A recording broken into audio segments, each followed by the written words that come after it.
In the year 2438, Corporal Eli Jensen was a soldier stationed on the fringe of human-colonized space. He was part of a peacekeeping force in the galaxy's most unstable sectors. The Cephalites, an ancient race known for their wisdom and technology, were allies of humanity for centuries, but had recently been plunged into civil war. Eli's task was simple: maintain neutrality, observe, and above all, avoid entangling humanity in the conflict.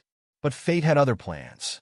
While on a patrol near the contested borders of Cephalite space, Eli received a distress signal from a nearby asteroid field.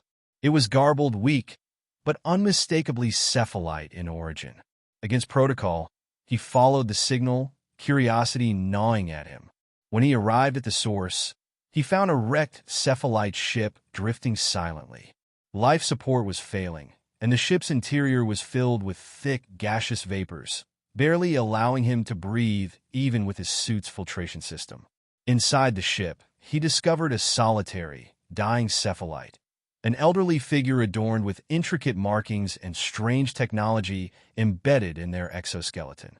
Eli approached cautiously, his translator device crackling as it struggled to make sense of the alien's final words. "I am High Counselor Zarkath," the Cephalite wheezed, his voice barely above a whisper. "I carry the spark of our future, the heart of our people.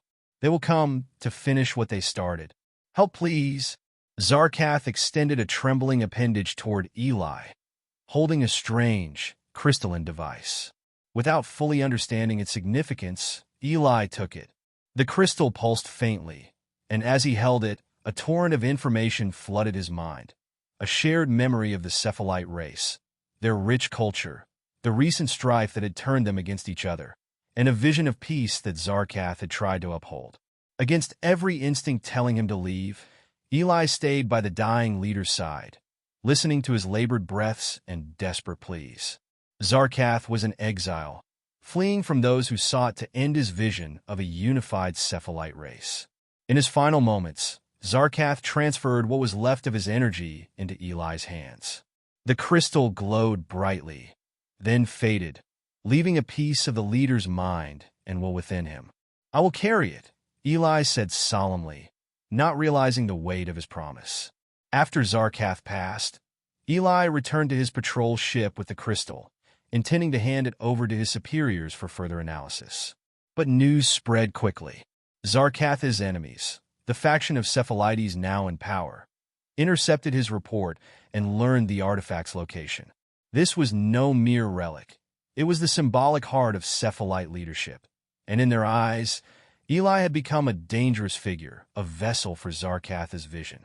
Within days, Cephalite ships swarmed the human outposts, demanding Eli's surrender. When human command refused, the fragile neutrality between humans and Cephalites shattered.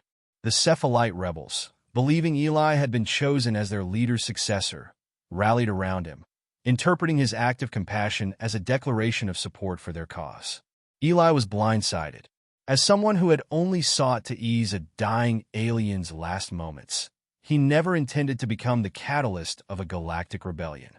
He was thrust into the heart of a cause he barely understood, his very existence now a rallying cry for freedom. Human command, caught between honoring Eli's brave actions and preserving fragile interspecies diplomacy, recalled him. But when he returned to his base, he found his fellow soldiers and many Cephalites treating him with a reverence he hadn't earned, calling him the keeper of the spark. He knew he had to make a choice.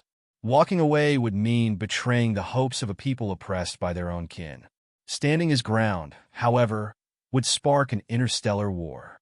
Guided by the lingering presence of Zarkath in his mind, Eli made the choice that would define the next era of the galaxy. Standing before the Cephalite and human forces, he addressed them as Zarkath might have, sharing the vision of unity, peace, and a future where all races stood together, free from tyranny. The ripple of rebellion spread from that day. Soldiers on both sides defected, alliances shifted, and soon Eli Jensen, a simple human soldier with a heart for compassion, was hailed as a hero across the galaxy, a symbol of a future everyone could believe in. And so, A single act of kindness in the face of death ignited the fires of revolution, forever changing the course of history.